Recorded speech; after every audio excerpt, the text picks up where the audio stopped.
They say silence is golden. But in the village of Rajkot, silence had long since turned into something cursed, something that crawled between mud-bricked homes and clung to the throats of those too afraid to speak. Nestled far from the city, Rajkot seemed peaceful from the outside, with its misty mornings, dusty roads, and the solemn call to prayer that echoed across broken rooftops. But behind closed doors in the house of Malvi Jamil, silence wasn't just a habit, it was a punishment. Anaya, a frail girl of 14, with eyes too large for her face and a voice barely above a whisper, lived there like a shadow, orphaned young and placed in the care of her uncle, a man revered for his piety, but feared for his temper. He was a tall, gaunt figure with a beard as white as salt and eyes as cold as polished stone, always watching, always judging. To the villagers, he was a man of God, a teacher, a moral guide. But to Anaya, he was the ever-present reminder that even sacred robes could conceal monsters. She cooked, she cleaned, and she remained invisible until the day she was caught reading. It wasn't a religious book, nor one of her uncle's approved texts. It was an old English novel, tucked between the cracks of the prayer books, a gift left behind by her mother, hidden for years. Malvi Jamil's fury was swift and brutal. He dragged her outside into the pouring rain, tore the book page by page as villagers watched from behind half-closed doors, and shouted that the devil had taken root in his household. She didn't scream. She didn't cry. But the way she knelt in the mud, hands shaking, eyes locked on his with something like betrayal, that image stayed burned into the eyes of those who witnessed it. No one intervened. Not the women who gossiped daily. Not the men who praised Jamil during Friday sermons. Not even the children who played cricket outside her window. Anaya was forgotten long before she disappeared. And then, one winter morning, she was simply gone. Her bed untouched, slippers by the mat, the front door slightly ajar. No signs of forced entry. No trails to follow. Just absence. When word spread, the village responded with shrugs and half-hearted speculation. She ran away, they said. Ungrateful girl, muttered the shopkeeper. She was always odd, whispered the girls who used to mock her. No search party was formed. No police were called. Malvi Jamil said nothing in the Friday khutbah, and no one asked him to. The fog that winter grew unnaturally thick, and strange things began to happen. Lights flickered inside homes. Mirrors clouded for no reason. Children started sleepwalking and muttering names in the night. But worst of all was what happened inside the Malvi's house. He began to hear things, soft scratching beneath the floorboards like fingernails on wood. At first, he blamed rats. Then he heard whispering low, breathy sounds that said his name when the wind died down. When he prayed, his voice trembled. The Quran pages in his study flipped on their own, always stopping on the same blank spot, where in tiny, childish handwriting, someone had scrawled, "You knew. You saw. You did nothing." At night, he'd wake with the sensation of cold fingers brushing his neck, of someone standing just behind him, staring. The village began to notice changes. Malvi Jamil looked thinner, his skin pale, his eyes wide and sleepless. He stopped preaching. He no longer walked to the mosque. Rumors spread. He was cursed, bewitched, possessed. But the truth was far darker.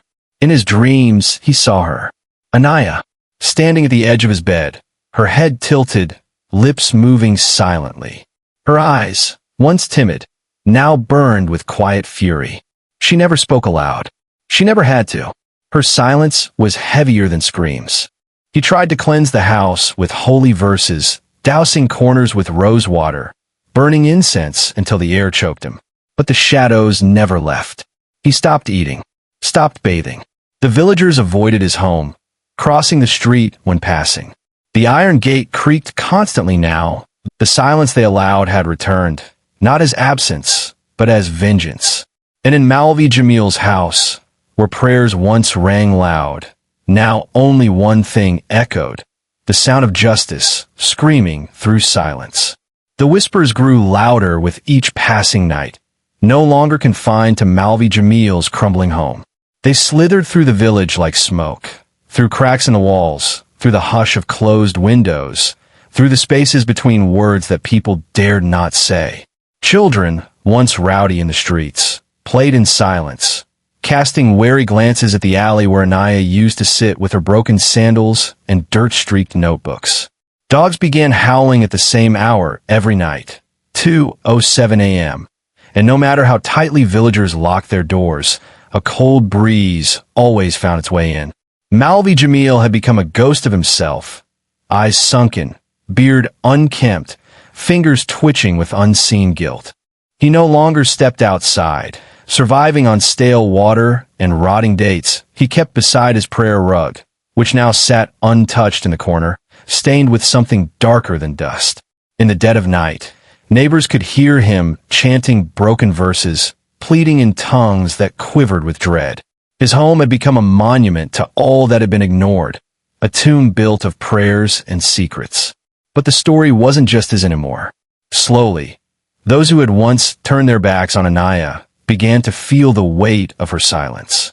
It started with Miriam, the headmistress at the girls' school, who once scolded Anaya for missing class, never bothering to ask why her uniform was torn or why her eyes were always rimmed red. One evening, as she prepared her lesson plan by lamplight, she saw a figure reflected in her glass cabinet. Small, drenched, unmoving. When she turned, there was nothing, but the scent of wet earth lingered. That night, her chalk broke mid-sentence as she tried to write Anaya's name. The next day she was found standing outside the school gate, barefoot, staring into nothing, whispering, "I saw her." She was crying. People said she'd gone mad, but others knew better. Then came Rafuri, the shopkeeper who'd once laughed as Malvi Jamil dragged Anaya through the market. He found his shelves empty one morning. Not stolen, not misplaced, but as if everything had vanished into thin air. Only one thing remained. A rusted hair clip, identical to the one Anaya used to wear. He left the village the next week, rambling about how the floorboards whispered his name at night. Still, the village remained silent, bound by its own shame. No one dared speak of Anaya aloud, fearing that naming her would summon her. But the silence only fed her. And Anaya, whatever she had become, was no longer the meek girl they had once ignored. She was patient, she was watching, and she was beginning to choose. At the edge of the village, where the trees grew denser and the fog never lifted, lived old Shireen Bibi, a midwife and healer, whispered about for her strange ways and knowledge of old spirits. Unlike the others, she had always shown kindness to Anaya, once bandaging her scraped knee and offering her sweetened milk when no one else would. That night, Shireen Bibi dreamt of Anaya standing beside her, no longer crying, but pointing to the well in Jamil's courtyard. "They buried the wrong things," she said without moving her lips. When Shireen awoke, her room smelled of burning paper, and the hem of her blanket was soaked in cold water. She knew what it meant. She knew the signs, and she knew that the village's time was running out. The next evening, Shireen gathered her old bones and walked through the heart of Rajkot, knocking on doors, warning them. "You must speak. You must remember, or the silence will consume you too." Most ignored her. Some slammed their doors. A few wept silently. No one helped. That night, a terrible scream tore through the village, the kind of scream that wasn't entirely human. It came from Malvi Jamil's home, followed by a deep, unnatural silence. When a few brave souls finally entered the house the next morning, they found the Malvi huddled in the prayer room, eyes wide open, staring at the wall where the Quran shelf used to be. He had bitten through his tongue, blood pooling around his mouth, yet he was still alive, mumbling one word over and over again. "Anaya. Anaya. Anaya." On the wall, scrawled in something black and slick, were the words, "Your silence cost her soul." The village was no longer silent. But it was too late. The curse had awoken, and Anaya was just getting started. By the time the third week passed, Rajkot no longer resembled the place it had once been. The air itself seemed heavier, as though burdened with regret too long denied. Windows remained shuttered even in daylight, and the mosque call to prayer echoed into silence with no footsteps to answer it. Anaya's name had become a ghost on everyone's lips, unspoken yet omnipresent. The wind carried her presence, rustling through trees like hushed accusations, bending the tall grass in her old school's courtyard into the shape of a child's silhouette. The few who dared walk the village after dusk described seeing her, always at a distance, always still. A thin girl in a pale dress, her wet hair sticking to her cheeks, her eyes dark as the bottom of the well she once used to fetch water from. Shireen Bibi, the old healer, had not slept since the scream that broke the silence of Malvi Jamil's home. Her dreams were no longer hers. They were filled with flickering scenes of the past, of Anaya sweeping the courtyard, of bruises half hidden beneath long sleeves, of whispered pleas for help that no one answered. And in every vision, there was the well. Always the well. She tried warning them again, this time not with words, but by placing black thread and salt outside the doors, protective measures from the old world. But in a village that had long abandoned truth, even protection was mocked. That was when the children began to vanish. One by one, on nights where the fog crept in too early, and the air smelled faintly of jasmine and something rotting beneath it. First was little Samir, the milkman's son, who used to throw stones at Anaya's window and laugh when she flinched.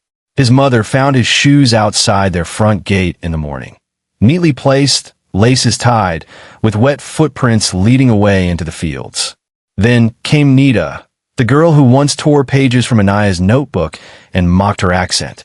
Her bed was untouched, but her closet door hung wide open, and the mirror inside had fogged up to reveal a message written in a child's handwriting. She watched. You laughed. Panic finally broke the silence that had gripped Rajkot for years. People gathered at the mosque, demanding answers, screaming prayers that bounced off the walls and fell flat.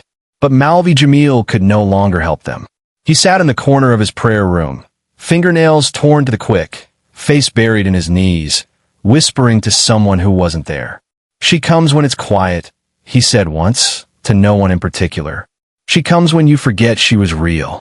The villagers turned to Shireen Bibi, desperate now, willing to believe what once they mocked. She told them what she feared from the beginning, that Anaya's spirit had not found peace because the truth had never been spoken, that their silence had allowed her suffering to be erased like chalk in rain. But worse, she said, was that the village had never once acknowledged their part in it. They didn't just let the abuse happen, they normalized it. And now, justice was coming in the only language left to her, fear. That night, they gathered near the well in Malvi Jamil's courtyard. It had long since been covered with a wooden slab and padlocked, but even now it pulsed with a strange coldness, as if it breathed.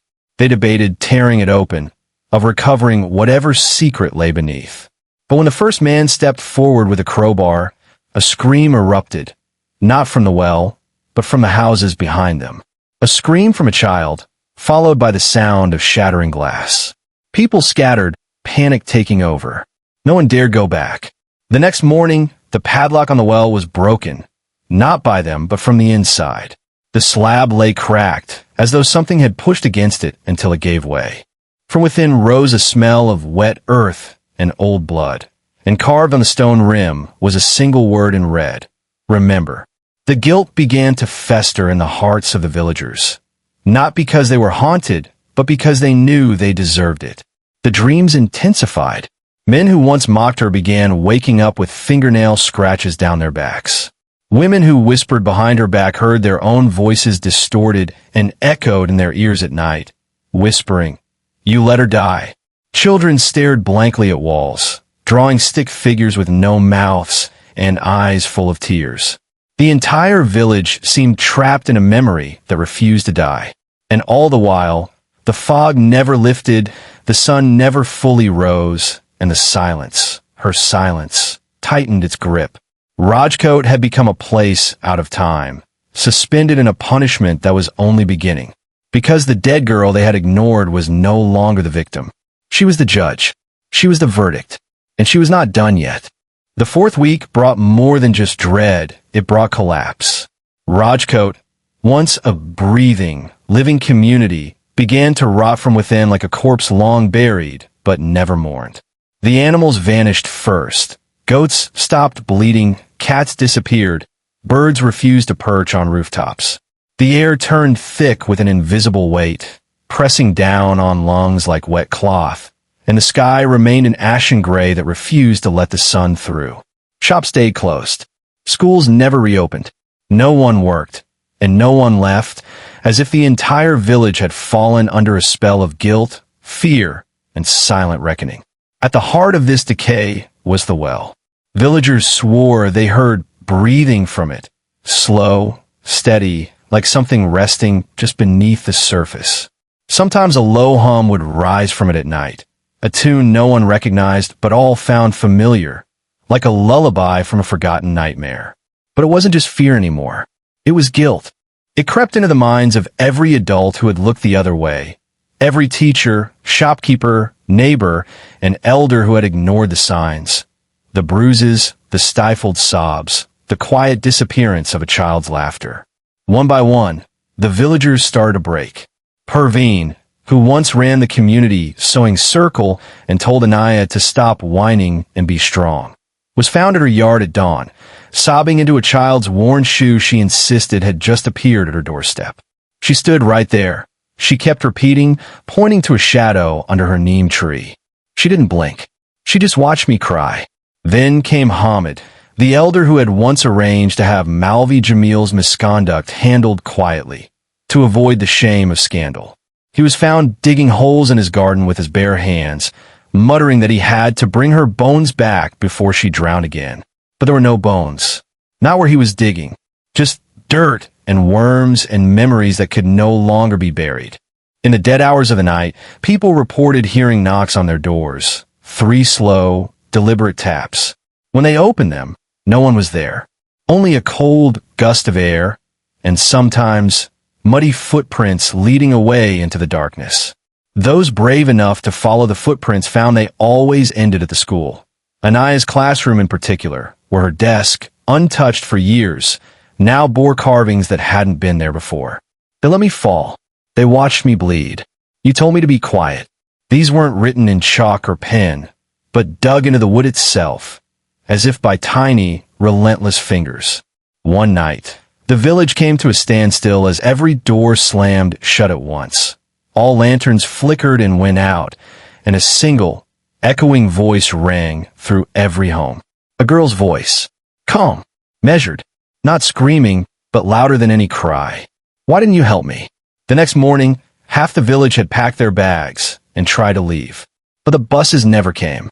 The roads were covered in thick mist, endless and unyielding, and no matter how far one walked, they always returned to the same place. Malvi Jamil's well. The realization settled in like poison.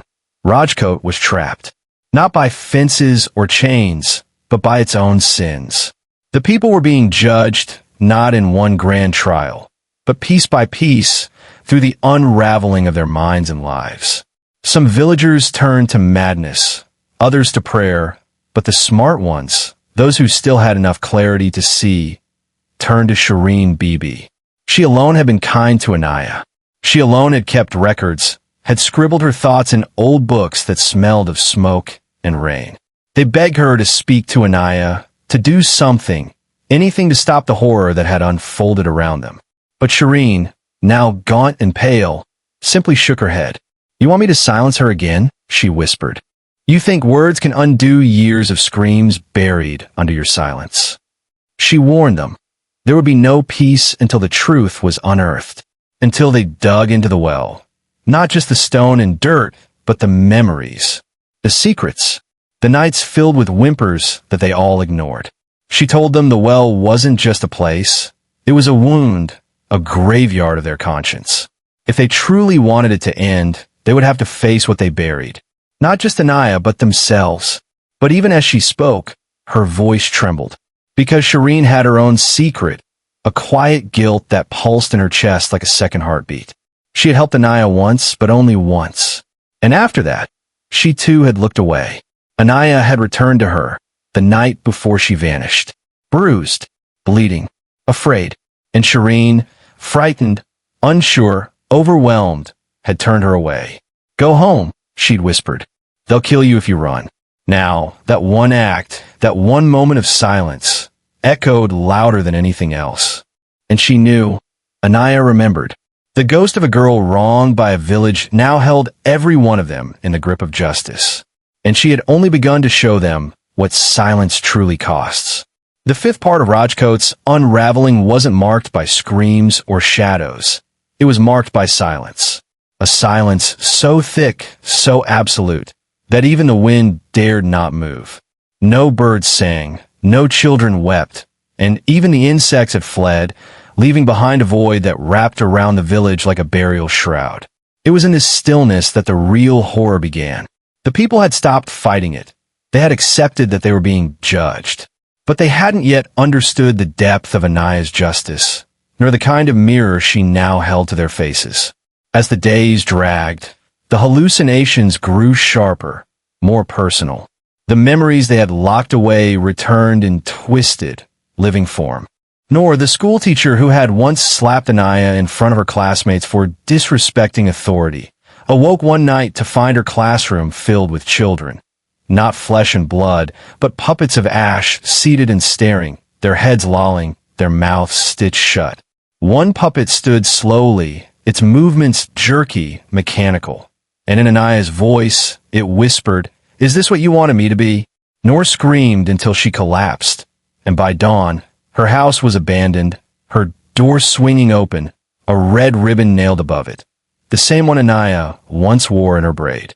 Elsewhere, Imran, the butcher who used to laugh with Malvi Jamil about Anaya's quiet nature, claimed to hear sobbing in the meat freezer every night. When he finally opened it, he saw not meat, but dozens of tiny hands frozen in place, palms pressed against the walls, as if begging to be let out. And in the far corner, Anaya's eye, open and unblinking. He never spoke again. As terror gripped the adults, the children, the few who remained, became increasingly distant. They wandered at night, barefoot, eyes blank, whispering to walls and touching their necks as if remembering something painful. Some drew pictures of a girl floating above the well, her mouth open in a scream they couldn't hear, her arms stretched toward the sky as if reaching for justice too long denied. Shireen Bibi, now the reluctant keeper of Rajkot's last truth, knew what had to be done. She called a gathering, not in the mosque, which now stood cold and cracked, but in the courtyard where the well still waited. The villagers came, pale and shaking, holding candles that flickered in the fog. No one spoke as Shireen stepped forward and placed her old, trembling hand on the stone rim. "We all failed her," she said, voice breaking like brittle glass. "We fed her to the wolves and called it fate. But she was a child. She was hope. And we let her rot beneath our silence." Then she pulled out an old, dirt-stained journal, Anaya's, hidden all these years in a locked chest, never read, never honored. She opened it and began to read. The entries were simple, heartbreaking. "Today I cried, and no one saw. He hit me again. They said I deserved it. I tried to run. The old woman told me to go home. I went home." As she read, the wind rose. The fog swirled, and the well, now cracked and pulsing, began to tremble. Whispers spilled out, not just Anaya's, but the voices of countless others, girls and boys, silenced and forgotten, whose pain had fed the roots of Rajkot's rot. Then the earth split, not violently, but slowly, deliberately, as if opening a wound. A smell of jasmine and decay rose from the crack, and from the shadows came a figure. Not spectral this time, not a ghost, but Anaya, whole yet not. Her skin pale, eyes dark hollows of sorrow and fire, her white dress soaked with years of rain and blood. She did not walk. She floated above the well, her feet brushing the air, her hair weightless in the breeze. Her mouth did not move, but every soul heard her. "You gave me silence," she said, "so now I give you truth." Around her, the village trembled, not the buildings but the people. Each villager felt their own memory rip open, felt the exact moment they failed her. And those who had laughed, ignored, turned away, they began to burn, not with flames, but with shame so raw it blistered the skin. They screamed. Some fell to their knees, begging for mercy. Others fled, but their legs turned to lead, rooting them to the ground. Only Shireen remained standing, her face wet with tears. "I failed you," she whispered. "But I remember now, and I will not forget again." Anaya's hollow eyes turned toward her. For a moment, the ghost of a smile touched her lips, sad, grateful, final. Then, she began to fade, her body scattering into the mist like ash on the wind. The ground sealed. The fog lifted. The air, for the first time in weeks, carried birdsong. But Rajkot would never be the same. The mosque's dome remained cracked. The school's windows stayed shattered. And the well, though filled and blessed, still wept at night. Shireen took it upon herself to tell Anaya's story, to speak her name in every gathering, to make sure the silence was never repeated. A plaque now stood above the well. "Here lies truth, born from silence. May her voice never be forgotten." And the children, those who survived, grew up knowing that silence was never safety. It was a weapon, one that could kill, one that could haunt, and one that, when broken, could finally bring justice. Even after Anaya's spirit had dissolved into the mist and her final whisper settled over Rajkot like a mourning veil, the village did not return to normal, because normal was the rot that birthed her suffering. What remained was a village half abandoned, half haunted. The people who had watched her die, through action or apathy, were never the same again. Some left, unable to face the ghosts of their guilt, while others stayed, hollow-eyed and broken, carrying the weight of what they had allowed. The air in Rajkot had changed. It no longer carried just the scent of jasmine and wood smoke, but a chill that reminded everyone of the past they could not bury. Children would often stop mid-play and glance toward the well, where flowers never wilted and candles stayed lit even in rain. Some claimed to see a figure at dusk, a young girl standing near the edge, her braids swaying gently, not in threat, but as a reminder. Shireen Bibi, the oldest soul in the village and the only one who had dared speak the truth aloud, became the keeper of stories. Every Friday, she gathered the children and told them about Anaya, not as a ghost, not as a legend, but as a girl who had once drawn stars in her notebook and dreamed of becoming a teacher. Her voice trembled, her eyes blurred, but she never stopped speaking Anaya's name.